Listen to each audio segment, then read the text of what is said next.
Hey guys, so I'm giving you another Slayer guide today, and today will be Vyrewatch. Now there's one main advantage out of killing Vyrewatch, and this is the fact that they are very AFK. You can stand in AFK the whole task effectively, and you will get some amazing melee XP. You can't use a attacking familiar, and you can't use a cannon because they can only be damaged by the Avander's Flail and the Blisterwood Polearm. Now the first thing I'd like to mention is the fact that if you don't have access to the Blisterwood Polearm, I don't recommend doing this task, as it is simply way too slow for an Avander's Flail. However, the main advantage is, if you have got the Blisterwood Polearm, you can burn the corpses that they drop. Now, after you burn 500 corpses at the, I can't remember what it's, the Calambarium, I have no idea how to say it, but I do have a guide that will link on screen of how to do that, and the most efficient way to collect the corpses. However, you can easily do it using these Slayer tasks, as I will show you in the guide. Now, these will give you some decent rewards when you burn them. However, every 50 you burn, you will increase the power of your Blisterwood Polearm. So if you do all of these tasks to 99 Slayer, you will get them 500 burn, and in the later tasks, you will kill them even quicker, because you will have the boost of damage, which is a great advantage of killing the Vyrewatch. They give great combat XP since you're just meleeing. They have decently high HP, etc. Now, before I go into the rest of the guide, I'd just like to say, please post any comments, suggestions for other Slayer guides that I haven't already covered, because basically this is the last Slayer guide that I recommend you, this is the last Slayer creature that I recommend you actually kill, because there is only so many Slayer creatures that I recommend you kill, as shown in the first episode, and obviously there's lower level Slayer creatures that a lot of players still kill and might want me to do a guide on, or any creatures you do want me to do a guide on, please post in the comments, otherwise I don't know which ones you want me to do. Now, to get into the Vyrewatchers, I've just got a little bit of information here about them in general. Now, we'll be killing the Vyrelords, actually, not actually called Vyrewatch, these ones, however they're just like a higher level version. Now, it's similar to the Calphite Soldiers, to the Calphite Workers, they're just a higher level version, and I recommend doing them simply because this is the most optimum place to kill them, and it's very, very easy to kill them here, and it's got quick access to this location. Now, the combat level is 194, which is relatively high. The Slayer requirement is 67, which again isn't too high, but some players might not have this, but it's one of the few Slayer creatures that I actually recommend you do that do have a requirement.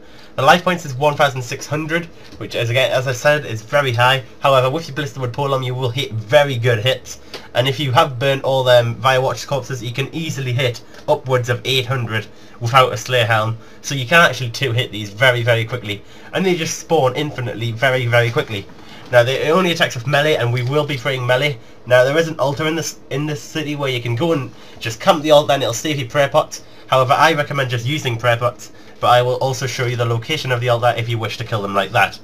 Now, to get into the gear of killing the Vyrewatchers, I'm going to go into game now.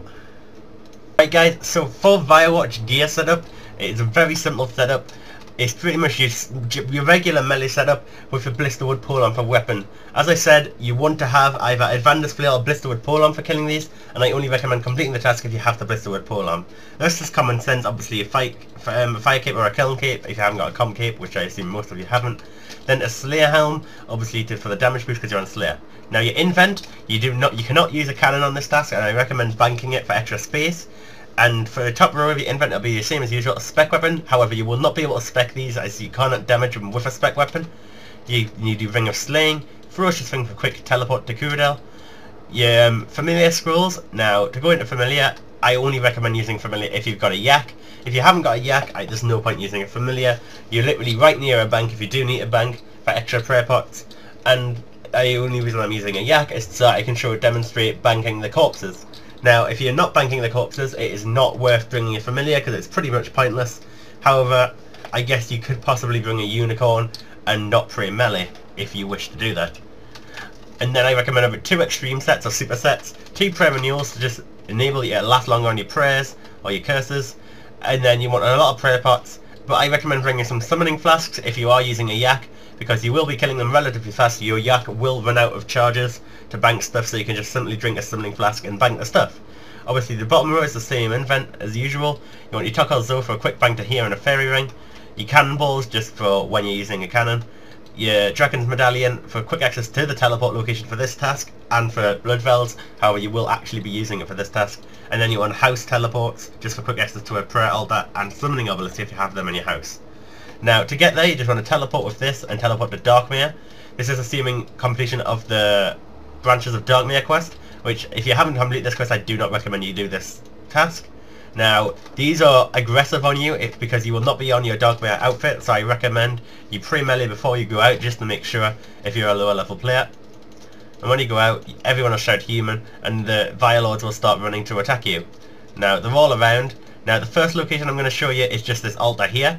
So if you don't want to use prayer pots, you can simply step inside here. There's an altar right there.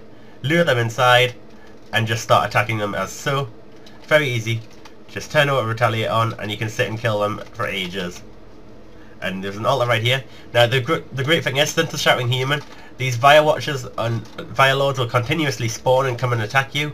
Pretty much all the time. Every so often they'll just get stuck and you'll have to unlure them and things like that. Now, that's very simple to do, and you shouldn't really have that problem so much. It's pretty easy and common sense what you need to do in that scenario. So obviously here you've got this altar right here. You can just simply pray at it. Very easy to do. There you go. It changes like some sort of formation when it's done it. And as you see, they drop Vire corpses, which, as I said, if you're using a yak, you can bank them. Now, if you want to bank these and you're not on a yak, what I recommend you do is just leave a few more invent spaces so you can pick up a few. The bank is just over there. I passed it on the way in, and you can simply pick them all up and bank them straight away. And I recommend killing them close to the bank if you're wishing to do that, because you don't want to waste too much time running all the way to the altar or the other location I'm going to show you. So, as you see, very easy to do. You just sit there and kill. That's effectively all it. Obviously I haven't potted, I'm just showing you the spot. Now, the spot I recommend killing them, and the spot that I kill them in if I'm doing this task, is over to the south. So I'm going to show you that location now. So they do have they drop a lot of blood runes and death runes and them sort of things. I think they drop death runes. And the best location is to kill them here, which of course is taken. Now, I'm actually impressed because they've never actually like been someone in my Slayer spot when doing Slayer guides. But I better log out and hop because I don't want to crash this spot. So be right back.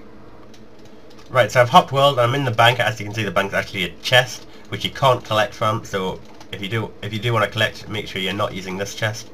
And as you've seen, it's pretty much the location that she was killing them in the last world. You just want to head down here.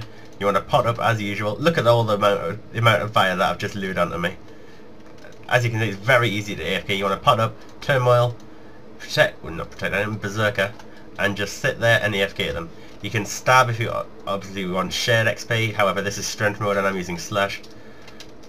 So, oh, my screen's big. That's a mistake. So now you can see my invent. So yeah, pop up and drink your and put your prayers on, as I mentioned. You've got your corpses, so I just pick them up. Obviously it's not very AFK if you do want to pick up the corpses. However, you can easily let them build up, so you can just AFK a few minutes, then come back, pick up all the corpses that have been dropped and bank them all in one go. However, your yak might run out a bit faster if you do it like that, because it'll run out in one swift session rather than evenly distributing them while it respawns. So just auto retaliate and look, you just automatically attack the next one. It's very easy.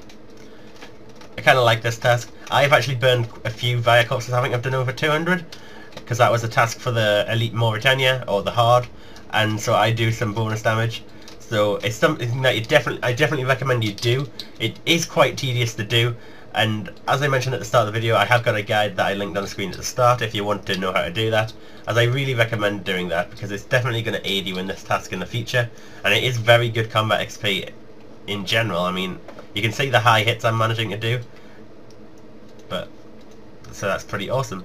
As you can see, you do get some death runes and runes that are worth picking up because they do add up and they are decent value. However, they don't really have much else that you want to pick up. So, other than the corpses, obviously. So I don't think there's much else to say about this task. It's very easy to do, and as you can see, there's loads of them on me. I just get to AFK and watch my character kill them. Now, the Slayer XP per hour isn't too good, obviously, because you're just meleeing without a Steel Titan and without a cannon. However, once your Blisterwood Polearm is at increased power with the 500 burns, you definitely kill the task a lot quicker, and it's beneficial because obviously the combat XP per hour here is pretty good, so it makes up for the lack of Slayer XP. However, they don't drop charms, which is one definite downfall of the Vyrewatch and Vire Ladies and Lords. But anyway guys, nothing much else to say about these, so thanks for watching, and don't forget to post in the comments any suggestions for other Slayer creatures you want me to cover. Obviously things like spiritual mages and abbey demons I haven't covered because I don't recommend you do them tasks. However, if you do wish me to cover them, please post in the comments. Obviously there's lots of other Slayer creatures that I haven't covered too, so do suggest the way. Thanks for watching guys, and I'll see you tomorrow for another video.